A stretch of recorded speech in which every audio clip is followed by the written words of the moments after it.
베나TV 시청자 여러분 안녕하십니까. 김영철의 컴프레서 김영철님 모셨습니다. 안녕하십니까. 안녕하세요. 김영철님께서 지난번 베나TV 방송 촬영 후에 한국에서 살면 살수록 궁금한 게 많다. 도대체 보수는 뭐고 진보는 뭐냐. 뉴스를 어떻게 봐야 되는 거냐. 한두 가지가 아니라고 그러셔서 저희가 아예 그냥 프로그램을 만들어서 궁금한 거를 툭 터놓고 다 얘기를 해보자. 이 남북의 어떤 차이라든가 뭐 시각의 차이, 사회의 차이 이런 것들도 얘기해보고 그리고 시청자 여러분들께서도 이제 댓글이나 기타 여러 가지 방법으로 좀 토론에 참여해 주시면 어떨까. 그래서 프로그램을 만들게 됐습니다. 아유, 제가 감사하죠. 네. 이렇게 유명한 분하고 뭐 참 민감하고 뭐 그런 문제를 논한다는 게 저로서는 감사하기도 하고 이제 부담되기도 한데 제가 이제 한국에 와서 지금 한 11년째 됐거든요. 네. 처음에는 한국이 무조건 좋다. 참 이 나라에는 정말 천사들만 있고 애국자들만 사는 거고 이랬었는데 10년 지나니까 나는 누구냐. 네. 가정적으로나 또 사회적으로나 또 친구들 속에서도 나는 누구냐를 이런 의문을 갖게 됐고요. 그렇게 갖게 됐다는 게 우리나라 덕분이죠. 이제 그만큼 먹고 사는데 뭐 걱정이라고 할까 이게 네. 북한하고는 차원이 다르니까 그런 쪽으로 많이 궁금해지죠. 먹고 사는 문제가 해결되면은 다른 욕구가 생기면서 궁금증이 늘어나죠. 그렇죠. 네. 어떤 분들은 뭐 마약하고 뭐 도박하고 이런다는데 저는 아직 돈이 더 있으면 그럴는지는 모르겠어요. 아우 절대 하시면 안 됩니다. 그 큰일 납니다. 그 정도는 아닙니다. 자, 이 프로그램은 아직 제목이 없습니다. 시청자 여러분께서 추천해 주시면 좋겠습니다. 네, 첫 번째 시간의 주제. 자, 김영철님께서 문제 제기를 해 주셨습니다. 남북 통일은 대한민국이 안 하는 것 같다. 아이고 박사님 말씀 낮추시고요. 네. 뭐 저한테 뭐 끼까지 붙으니까 뭐 아니, 김정은 그래도- 장군님 같은데. 아, 북한에서는 존대어를 김정은에게만 쓰는 경우가 있는 거죠. 아니 그렇죠. 끼자를 어디다가 함부로 붙여요. 못하죠 그거는. 그러면은 잡혀갑니까? 다른 분끼리 이렇게 존댓말을 쓴다든가 해도? 어제 그거 선생님들부터가 이제 그걸 제지하니까 네. 깨서 뭐 하셨습니다. 이거는 김정일이. 야, 이게 사소한 데서부터. 아니, 하기야 제가 얘기를 들으니까 지금 북한 당국이 아주 화들짝 놀라는 것 중에 하나가 이 남쪽 드라마가 퍼지면서 네. 북한 젊은이들 사이에서 선물을 주고받는 문화가 생겼는데 선물이라는 거는 당에서나 주는 거고 김정은이나 주는 장군님만 거지. 줘야 되는 거죠. 그렇죠. 감히 어떻게 선물을 일반인들이 주고받냐 이런 거였거든요. 박사님께서 이제 드라마 말씀을 하시고 저는 한국 드라마 본 지가 북에 있을 때 한 35년 전부터 봤어요. 이야. 드라마를. 근데 오히려 박사님들이 그 드라마 제목을 기억을 못 하더라고요. 내가 여기 와서 물어보면. 아니 북에서는 숨어서 몰래 보니까 집중력이 높은 거고요. 그렇죠. 저희는 뭐 그렇게까지 열심히는 안 보니까 그렇죠. 어떤 작품 생각나세요?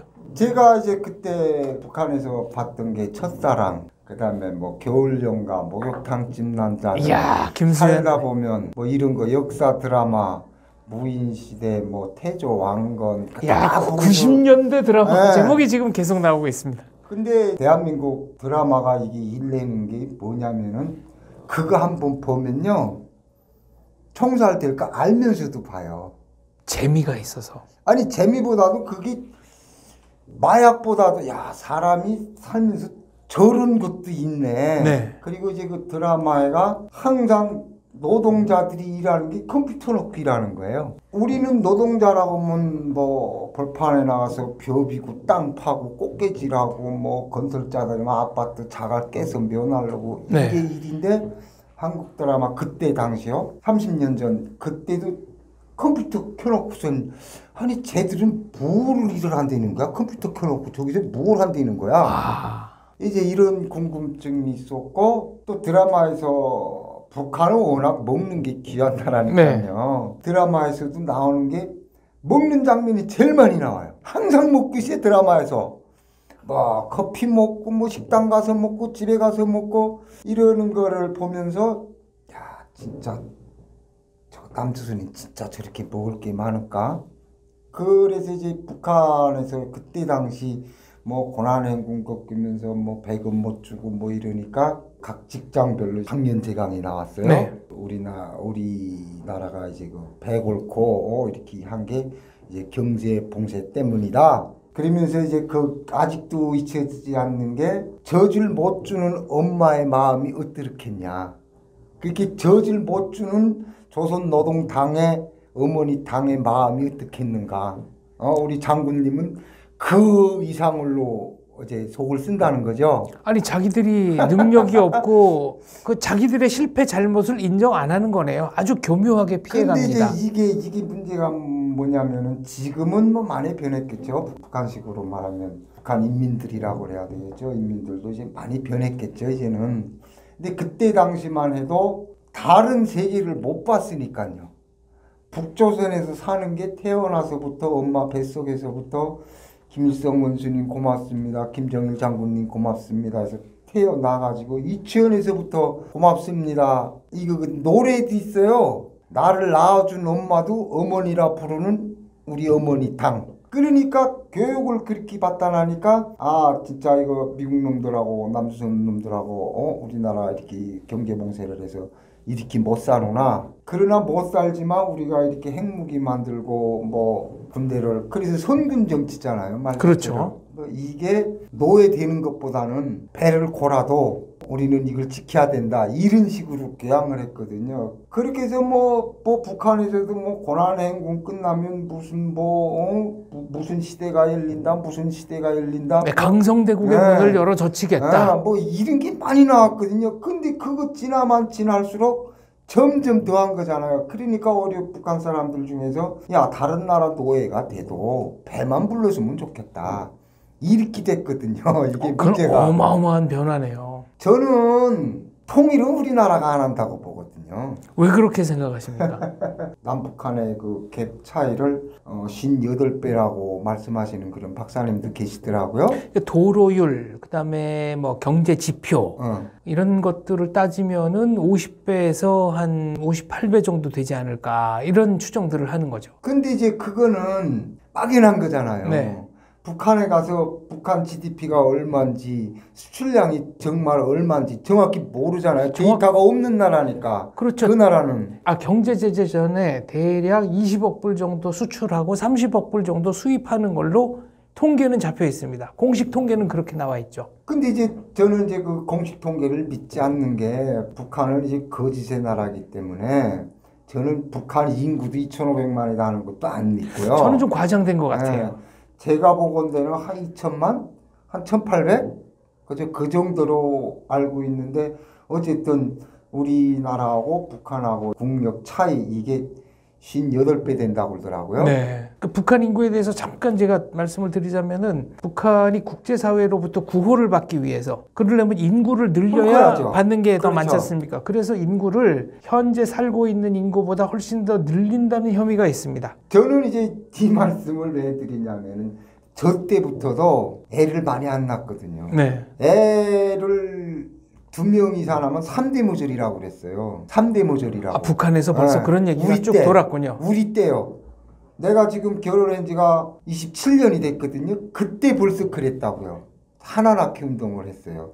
근데 여기 와서 한국에 와서 참 많이 배웠죠. 인구론에 대해서도 네. 배웠고 인구가 그 나라의 경제에 미치는 영향에 대해서도 알았고요. 근데 저는 그때 북한에 있을 때 인구가 많아서 이게 먹을 게 없구나 이렇게 생각을 했어요. 땅 면적은 제한돼 있는데 이게 인구가 많아서 이게 먹을 게 모자라나 이렇게 생각했는데 이게 아니더라고요. 한국에 와서 보니까. 제가 이제 그 북한하고 이제 국력 차이를 말씀드리면은 50배 이상일 것이다. 50배가 뭐예요? 몇 배 정도라고 보세요? 저는 한 1,500배? 제가 이제 간단한 실례로 말씀드릴게요. 제가 북에 있을 때 한 달 월급 2,300원을 받았어요. 2,300원을. 근데 그 돈으로 쌀을 사면 300g밖에 못 삽니다. 그러니까 시장에서 장마당에서 그렇죠. 살 때 그런 거고. 근데 북한에는 가격이 두 가지가 있죠. 네, 국정 가격과 장마당 가격이 있습니다. 네, 야매 가격이라고 네. 하는데 국정가를 하면 국가 이제 배급소에서 공급하는 그게 제가 알기로는 13.12예요. 쌀 한 킬로에. 그때 당시 13전 1, 2면은 2,300원이면은 쌀을 몇 톤을 삽니까? 어마어마하게 사지. 말도 계산도 안 되는 거죠. 계산도 안 되죠. 예. 근데 문제는 그 쌀이 없다는 거죠. 국정 가격으로는 살 수 있는 쌀이 없다는 거 아닙니까? 없죠. 가격만 있을 뿐이지. 배급도 못 주는데. 그렇게 이제 북한에는 우리나라에 없는 부서가 하나가 있어요. 네. 양정부라고. 네. 그게 이제 쌀을 확보해가지고 인민들한테 나눠주는 배급 주는 부서죠. 너는 14살이니까 300g 먹어라. 너는 노동자니까 넌 700g 먹어라 하는 양정부가 있어요. 이게 다 분개가 됐거든요. 장마당에는 쌀이 있어요. 그렇게 장마당에 가서 2,300원을 주고 사면 한 300g? 그러니까 한 달 뼈 빠지게 일해서 300g 사는 겁니다. 네. 한 푼 안 쓰고 쌀만 샀을 때. 근데 제가 지금 컴프레자 사업을 하면서 이제 11년 만에 제가 11년이 됐으니까 여기서 한 달 벌어서 무슨 정미소라든가 대형마트라든가 이런 데 가서 쌀을 사면 딱딱 포장한 쌀이잖아요. 그 6톤을 남아 삽니다. 야, 그러면 추정해 보면 대략 한 달 수입이 얼마신지도 저희가 이제 그렇죠. 역계산할 수 있겠네요. 그러면은 차이가 어떻게 되는 겁니까? 실제로 그렇게 58배는 이게 말이 안 되는 소리예요. 실물 경제로 따지면 300g과 6톤 차이. 나는 뭐 여기 경제 박사님들이나 이런 분들처럼 무슨 무 가지고 따지지는 못하지만 내가 북에서 노동자로 살다 왔고 지금도 여기서 뭐 노동자죠. 아니 노동자가 아니죠. 사장이죠. 사장인데 이제 그거를 놓고 보면 이거는 아니다. 그 계산대로라면은 58배가 아니라 2만 배 차이가 나는 거네요. 나는 뭐 계산이 안 되더라고요. 서울대 가서 계산해 달라고만 계산이 나올리는지는 모르겠지만 근데 이제 그거는 쌀을 샀을 때뿐이고 우리 집에 재산이 얼마나 많습니까? 우리 집만 해도 차가 석 대입니다, 선생님. 이야. 근데 북한의 중앙당 간부들 차 석 대 갖고 사는 사람 누가 있어요? 없죠. 김정은이 내놓고는. 없거든요. 그러면 이게 격차가 어떻게 되는 겁니까? 우리 탈북자들하고 우리 한국 오리지널 분들하고는 뭐 말도 못하는 거고요. 그래서 격차가 이렇게 센데 통일이 왜 안 되냐? 그러니까 이렇게 잘 살면서도 북한을 좋아하는 사람들도 있고요. 제가 지금 이거 방송에서 이런 말씀을 드려도 되겠는지 모르겠지만 교동도를 가면은 저희 고향이 보입니다. 망원경을 이렇게 황해도 남쪽 이렇게 그게 보여요. 우리 고향이. 근데 이제 그 교동도를 가면은 거기 망량대라고 해가지고 실향민 오신 분들이 돈을 내서 거기다가 망량대를 차려놨어요. 망원경도 무상으로 다 설치해놓고 이제 저는 한 달에 한 번씩 거기 가서 이제 그 고향을 보고 오거든요. 고향이라는 게 이게 말이 좀 다른 데로 새는지는 모르겠는데 여기 와서 정말 먹고 싶은 거 다 먹고 가지고 싶은 거 다 가져보고 뭐 비행기 타보고 이러니까 나라는 대한민국이 우리나라지만은 고향에 대한 그거는 또 다른 감정이죠. 다른 느낌이고. 때문에 한 달에 한 번씩 이제 거기를 가는데 가서 이제 망원경을 보면은 뭐 달구지 타고 다니는 거 다 보여요. 벼가 할 때 나스르 벼비고 벼이삭 줍는 거 그게 다 보여요. 염소 끌고 다니는 거 이런 거를 보면서 저도 유튜브를 하다 나니까 이제 오신 그 한국 분들이 알아봐요. 이 유튜브 하시. 그래서 그렇다고 저 넘어가 제가 살던 곳입니다. 이러면서 제가 설명을 하죠. 저기는 연안군 무슨리고 저거 보이는 데가 여기 그 옆에 의성강 건너서는 뭐 배천 욕구들 이렇게 설명을 해주는데 제가 보건더니 이제 한 65세 됐을까? 그런 분이 북에서 오셨어요. 이게 뭐 그래서 내 집 북에서 왔다 지금 한지 한 10년 됐습니다. 이렇게 왜 왔냐는 거예요. 저보고 저기 살기 힘들어서 이렇게 왔다 이렇게 그분이 하시는 말씀이 진리는 북한에가 있다는 거예요. 내 그 소리를 듣고 깜짝 놀랐어요. 그거는 무슨 얘기입니까? 그러니까 사람이 살면서 인간의 존엄, 우리가 이제 떠드는 인권, 정의, 이거는 저 북한에가 있다는 거예요. 그분이 말씀하시는 게. 이건 납득하기가 어려운데요. 그래서 제가 한참 봤어요. 그분을. 한참 바라보니까 이제 그쪽에 오셨던 분들도 깜짝 놀랐죠. 그러면 왜 가시지 않고 여기서 삽니까? 한국에서 저 북한 가려면 엄청 쉬운데요. 엄청 쉬워요. 그런가요? 쉬운가요? 쉽죠. 중국 가서 가면 되잖아요. 그렇죠. 네. 대한민국에서 네. 여기 네. 이거 북한을 기준하는 사람이다 하면 얼마나 환영을 하겠습니까? 근데 왜 안 가시고 진리가 있으면 거기서 찾아야지 왜 진리가 없는 우리나라에서 그럽니까? 그러니까 야, 국정원에서 얼마나 세뇌를 했으면 이렇게 변했냐. 본인 대답은 안 하시고 이제 그렇게 그래서 오히려 나를 나무라는 거예요. 네. 그래서 나는요 선생님 말씀이 잘 이해도 안 가고요. 선생님하고 더 말하고픈 생각도 없다. 그렇게 진리가 궁금하시면 가보세요. 가서 다른 것도 보지 말고요. 북한 사람들 얼굴빛을 한번 보세요. 그러면 답이 나올 겁니다. 내 이런 거를 보면서 야, 이 우리나라가 북한에 비해서 내가 알기로는 1000배 이상 차이가 나게 잘 사는데 이게 왜 이럴까? 이 우리나라가 세계 선진국이라고 하는데 돈만 많은 게 선진국이냐? 정신, 뭐 나라에 대한 뭐 헌신이라고 할까, 국민에 대한 뭐 애착이라고 할까, 이런 것도 따라 올라가야지. 이래야 이게 선진국인데 이래서 통일이 안 되나? 야, 통일, 내가 그때 그 사건, 그때 이제 그분을 뵈면서 통일에 대해서 막연하게 생각이 들더라고요. 우리가 지금 통일하자 하는데 통일은 우리 대한민국이 안 하는 거다. 이런 생각이 들더라고요. 국론이 하나로 모아지면 얼마든지 통일을 할 수 있다. 네. 그런데 이런 분들이 있어서 뭔가 이견, 사회가 좀 갈라지고. 그렇죠. 근데 또 어떻게 보면은 다른 의견을 자유롭게 말할 수 있다는 게 대한민국의 장점 아니겠습니까? 물론 이제 저는 대한민국을 허물 수 있는 자유까지 주어져야 되느냐에 대해서는 저는 아주 좀 반대하는 사람입니다만. 저는 이제 그래서 박사님 같은 분들을 뵈면은 참 뭐 여쭤보고 싶었던 게 많아요. 보수는 무엇인가? 진보란 또 무엇이냐? 정의라는 거는 뭐냐? 네. 자유라는 거는 뭐냐? 이게 제가 한국에 와서 10년 동안 살면서 제일 궁금한 게 이거거든요. 네. 자유가 진짜 뭐냐? 자유민주주의가 뭐냐? 우리나라에 진짜 자유민주주의가 있냐? 북한 같이 탈북에 온 친구들하고도 어떤 때는 이제 그런 논쟁을 해요. 자유라는 게 뭐냐, 너? 그럼 이제 사람마다 다 받아들이고 느끼고 이게 표현한 거 하는 게 다 다른데, 야, 자유라는 게 맘대로 하는 거 아니야? 맘대로 하는 건 안 되죠. 그러니까 자기가 하고 싶은 대로 해도 되지만, 그러나 자기의 말이나 행동으로 인해서 다른 사람이 피해를 입는다. 이거는 하면은 안 되는 거죠.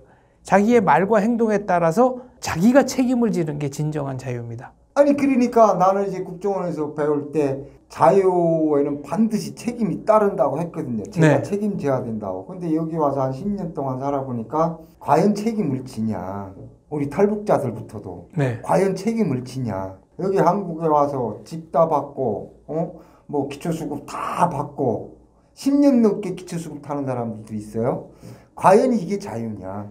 그래서 내가 이제 친구들한테 물어봐요. 야, 자유는 반드시 책임이 따른다고 말을 했다. 근데 너 그 책임지냐? 물론 나도 어떤 때는 책임을 못 져. 그러니까 이거 자유에 대해서 정의를 분명하게 하고 가야지 않냐. 너네가 말하는 식으로 자유라면 빨간불이니까 서야잖아. 급하다고 가면 안 되잖아. 법이 정해져 안에서 법에 어긋나지 않게 이렇게 하는 거는 자유겠지. 그래서 이제 그 친구들한테 이제 물어보면, 야, 그러면 법이라는 건 또 뭐냐? 이제 내가 이제 그걸 물어봐요. 그럼 뭐 법이 뭐 어쩌고 뭐 어쩌고 말을 하는데 나는 제일 만민한테 불편한 게 법이거든. 법이라고 생각하거든. 그런데 법이 있어서 불편한 점도 있지만 법이 있기 때문에 편안한 점이 훨씬 더 많죠. 아니 그렇죠. 나는 우리가 못 느낄 뿐이지. 법을 부정하는 게 아니라 법은 만민한테 불편하다. 왜? 뭐 재판은 이제 걸리면은 서로가 이제 뭐 고소하고 고발하고 이러잖아요. 판사님이 판결을 할 때 서로가 다 불편하잖아요. 아니 판사님 그건 아닌데 판사님이 망치를 두드렸으니까 할 수 없이 인정하는 거잖아요. 그렇죠. 저는 그거의 법이라고 보거든요. 판사님이 어느 한편에 안 치우치게 서로가 불편해도 중간선에서 이게 나는 근데 뉴스 틀면 뭐 정치하는 사람들 뭐 재판 뭐 고소당하고 뭐 또 역고소하고 무고죄로 하고 이러는 걸 보면서 야, 북에서는 오직 김씨 일가 그 말 한마디면 그게 곧 법이고 교시고 말씀이고 이런 세상에서 살다가 여기 와서 법이라는 게 뭔지 자유라는 게 뭔지 이런 게 엄청 궁금하고 진짜 그게 존재하냐 인간 사회에서 과연 그게 존재하냐 정치하는 사람들이 정말 무슨 밑사륙으로 떠드는 그런 구호가 아니겠나. 네. 그런 사람들도 그렇게 인권이요 뭐요 이렇게 부르짖어도 자기들이 당하면 그거 아니라고 박박 우기잖아요. 이런 거를 보면서 야, 참 엄청 혼란스럽더라고요. 이게. 일단 자유가 존재하는가? 네. 자유로운 사회라는 거는 인권이 존중되는 사회 아니겠습니까? 그럼 이제 인권이라는 게 뭐냐? 두 가지인데 하나는 내가 잘못을 했을 때 법에 의해서 잡혀가는 거는 인정. 그런데 어떤 때는 괜찮고 어떤 때는 독재자의 기분에 따라 잡혀가고 이거는 자유가 없는 사회죠. 그다음에 두 번째는 그 이제 인권이라는 게 뭐냐? 대한민국에 왜 인권이 존재하는지에 대해서 제가 말씀을 드리겠습니다. 결국 인권과 자유라는 거는 자기의 의지대로 자기가 무언가를 할 수 있어야 되는 건데 이걸 캐고 들어가면은 재산권 문제가 나옵니다. 그러니까 개인 소유를 인정하느냐 안 하느냐. 내가 이래서 번 건 내 거. 근데 이게 왜 인권과 연결이 되냐면 내가 가진 물건이 뭐야? 내가 가진 컵, 내가 가진 옷, 이건 내 거가 맞는데 그럼 결국 마지막에 남는 건 뭐냐면 제 몸이거든요. 제 신체. 그러니까 제 신체를 내가 다른 사람의 간섭 없이 내 의지대로 얼마나 움직일 수 있느냐. 인권 개념은 저는 그래서 재산권 개념과 뗄래야 뗄 수가 없다는 거죠. 근데 북한에서는 개인 소유를 인정하지 않지 않습니까? 그렇죠. 없죠. 네, 공산주의 사회는 뭐 중국 같은 경우도 개인 소유를 인정하는 것 같지만 수틀리면 당에서 언제든지 다 가져갈 수 있는 거지 않습니까? 그런데 대한민국은 최소한 그런 건 없거든요. 그러니까 그런 면에서 재산권이 보장된 사회고 재산권이 보장된 사회라는 거는 인권이 보장된 사회고 그래서 재산권과 인권이 좀 더 얼마나 많이 보장되는가가 저는 그 사회가 얼마나 자유로운가를 결정하는 기준이라고 생각합니다. 근데 물론 여기서도 뭐 다른 사람에게 폭력을 행사한다든가 법적으로 해서는 안 되는 짓을 해가면서까지 자기 재산권을 늘리는 건 문제가 있겠지만 그러나 대한민국은 개인의 정당한 노동에 대해서는 그 가치를 인정해주고 또 그렇게 해서 생긴 돈을 자기가 자기 마음대로 처분할 수 있는 권리를 보장해주고 그래서 더 앞선 사회라는 거죠. 제 나름대로 생각한 게 재산권 하면은 소유권과 동시에 처분권이 있어야 된다고 그렇죠. 생각을 하거든요. 근데 이제 북한에는 그게 없어요. 저희 아버지가 이제 우리가 육형제단 하니까 이제 먹고 살기가 힘들어서 집에서 양을 길렀어요. 그래서 이제 그 양털을 깎아가지고 엄마가 이거 뜨개질을 잘하니까 북한에서는 독구리 하지 이런 거 보고 옛날에 저희도 독구리라고 그랬어요. 독구리라고 독구리.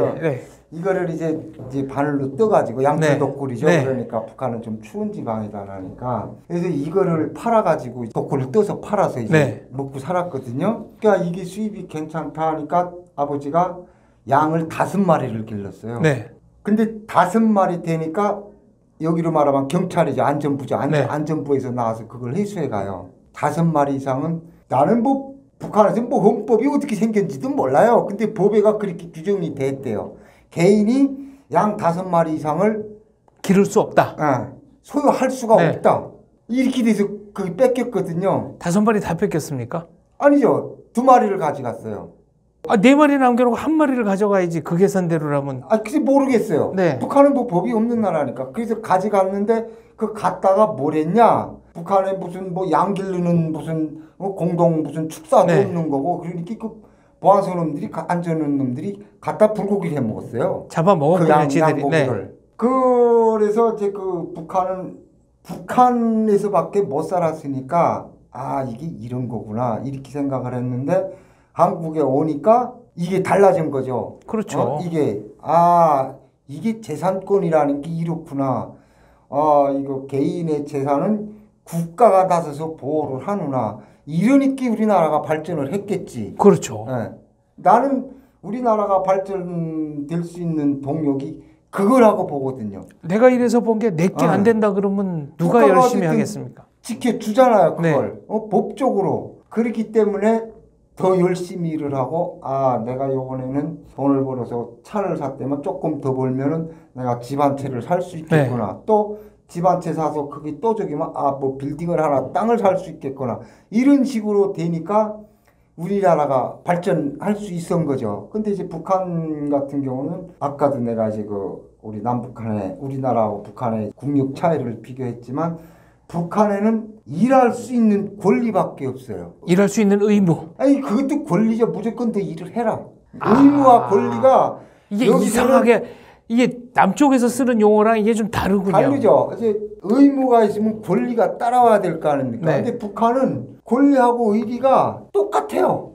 너는 일할 권리, 일할 의무 이거밖에 없어요. 이러다 나니까 누가 열심히 일을 하겠습니까? 제가 또 이제 드리고 싶은 말씀이 하나 있는데 네. 체제에 대해서 이렇게 자유민주주의 체제에 대해서 비판적인 분들은 여기는 돈이면 다 되는 세상이야. 좀 부정적으로 말씀을 하시지 않습니까? 네, 네.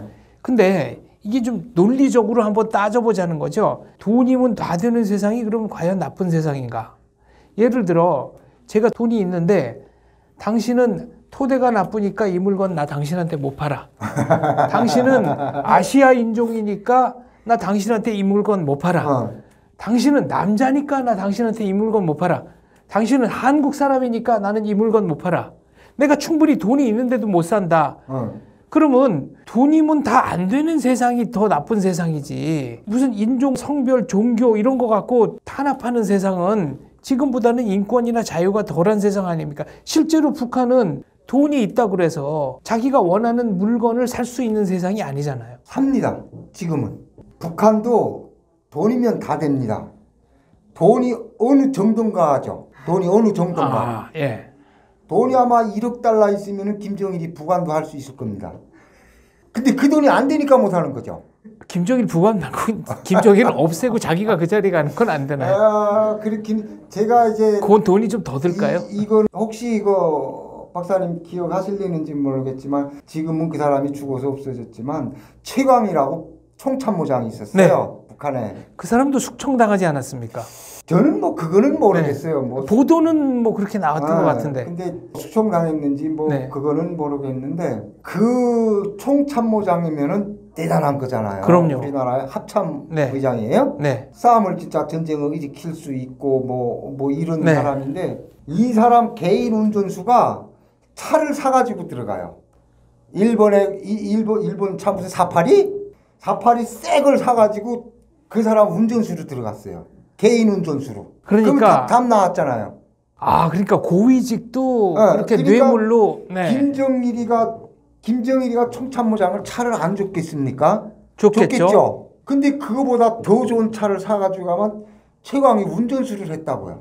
그러면 그렇게 자기 돈으로 차를 사서 최강한테 바치고 개인 운전수 한 사람은 본전을 뽑아야 되니까. 그러니까 그 사람은 앞길이 잃는 거잖아요. 네. 그 사람 운전수 했으니까 북한의 최고 엘리트 대학을 갈 수가 있는 네. 거고요. 내가 제대 대급품 때 제대될 수 있는 거고요. 조건을 갖추는 거죠. 아, 이제 돈이면은 뭐 뭐든지 되는 다 세상. 됩니다. 네. 가령 저는 이거를 우리 친구한테 들은 소리인데 이제 북한에서 저 집에 누구가 탈북자대 하면 정보기본 안전원들이 결혼하자고 찾아온대요. 아, 이제 돈을 계속 보내줄 남부선에서 돈 테니까. 보내주니까. 네. 돈이 없으면 여기하고 이제 경찰이죠, 경찰. 이제 북한에서는 지금은 보안원이라고 하는데 나 때는 안전원. 네, 사회안전성이었고 지금 이제 보안원. 보안성이죠, 네. 지금은. 평소에 이제 거기 눈길도 못 주는 게임이죠. 근데 그 보안원이 결혼하자고 와요. 그러면 이 집에서 오토바이를 사줘. 그러면 그 보안원은 인민들 착취해서 저희 처갓집 먹여 살릴 거 아닙니까? 네. 그게 돈이면 다 되는 거예요, 북한은. 그러니까 이게 네. 돈이라는 게 이거 갑자기 또 얘기가 이상한 데로 번져가지고 돈 얘기가 나왔는데 지금 우리나라에서도 뭐 사람이 먼저다 뭐 이러는 사람들도 있고 있는데 사람이 먼저입니까? 돈이 먼저지? 난 그렇게 생각을 해요. 지금도. 예를 들면 저희가 교통사고가 나서 이제 두 차가 서로 받았다. 다친 사람도 나오고 뭐 사망자도 나오고 그러지 않습니까? 그러면은 사실 보험사에서 합의하는 게 뭐 호프만식이니 뭐니 해가지고 합의금을 산정하는 거지 않습니까? 그러니까 정서적인 거보다는 돈이잖아요. 법적으로는 네. 그게 어떻게 보면 제일 깔끔하죠. 저도 이제 인간이고 사람인 이상 모든 게 이렇게 돈으로 딱딱 계산되는 게 과연 올바른 세상일까에 대한 일말의 좀 의구심은 있지만 현실은 그렇죠. 현실이니까요. 현실은 전 세계에서 모든 갈등을 제일 깔끔하게 해소하는 거는 역시 돈으로 계산하는 겁니다. 사과도 돈으로 하고. 그렇죠. 네. 국가 간에도 그렇고 네. 개인 간에도 그렇고 이제 뭐 자동차 사고라든가 보험이라든가 이런 것도 말이 됐지만 모든 게 다 돈이잖아요. 무슨 내가 교통을 위반했다고 해도 네. 자반은 안 가잖아요. 7만 원짜리 딱지가 날라오잖아요. 집에. 범칙금 나오죠. 아이 그냥 네. 뭐 애엄마한테 뭐 딘탕 먹는 게 돈 7만 원도 가뜩이나 그렇죠. 아유 그거 내가 조금 한 30초만 참을 걸 그걸 못 참아가지고 7만 원 이게 돈으로 때려 맞는 거야. 네. 그것도 아파 죽간데 이것도 기한 내 안 내면 10%또 그러니까. 가산금 내야 되고. 돈이 이게 나는 어떻게 보면은 황소는 콧뚜레가 있어서 움직이는 거 아닙니까? 그거 네. 자꾸 조그만 애가 끌면 끄는 네. 대로. 북한도 내가 있을 때 북한은 일일 연속극이라고 하거든요. 우리는 일일 드라마라고 네. 하지만 거기서도 나와요. 그게 노이물로 사람들 이거 일을 더 시키자. 이제 이게 무슨 뭐 그게 무슨 시기라든가 하도 오래전에 봐가지고 황소 콧들의 역할을 해요. 월급을 올려주는 게 네. 그게 뭐 북한에서는 자본주의 방식이다 이렇게 해서 이걸 안 한다. 우리는 네. 장군님한테 충성심 하나면 뭐 강성대국을 열 수 있다 이런 식으로 했거든요. 그게 말이 됩니까? 그게 부분적으로 자본주의 방식 동원하자는 게 노베르만 방식인가 하여튼 뭐 있어요. 아, 그거 나는 뭐 예. 누군지는 모르겠어요. 네. 뭐 그것까지는 모르겠는데 우리나라도 사장님이 일 잘하면은 월급 올려주잖아요. 그럼 신바람 나서 일하잖아요. 그렇죠. 예? 그러니까 이게 돈이 과연 어떤 나라에서 어떤 정책을 펴는가에 따라서 이 돈이 사람을 선량하게도 만들고 악한도 만드는 게 난 이게 네. 돈이라고 보거든요. 돈이 이게 요사를 부리거든요. 저희 아버지가 항상 말씀을 하셨어요. 대복은 하늘에 있고 소복은 주만에가 있다. 대복은 이제 우리나라로 말하면은 정주영 회장님이나 뭐 삼성 이건희 회장님이나 이런 분들은 하늘이 낸 분들이죠. 그러나 나처럼 이렇게 열심히 해서 국가가 보장하는 체제 안에서 열심히 살면 차두석대가 생기고, 네. 근데 이게 이렇게 돼야 되는데 북한에서는 그게 아니거든요. 나도 북에 있을 때 화폐 개혁을 해서 돈 1,200만 원을 하루 아침에 종이 조각으로 만들었던 적도 있어요. 2009년. 그 얘기는 다음 회차에서 계속하시죠. 네. 저희가 벌써 예정 시간을 훌쩍 넘겼는데 어떻게 보셨는지 모르겠습니다. 김영철 장원재의 궁금한 이야기는 계속됩니다. 시청자 여러분, 다음 회차에서 바로 찾아뵙겠습니다. 감사합니다.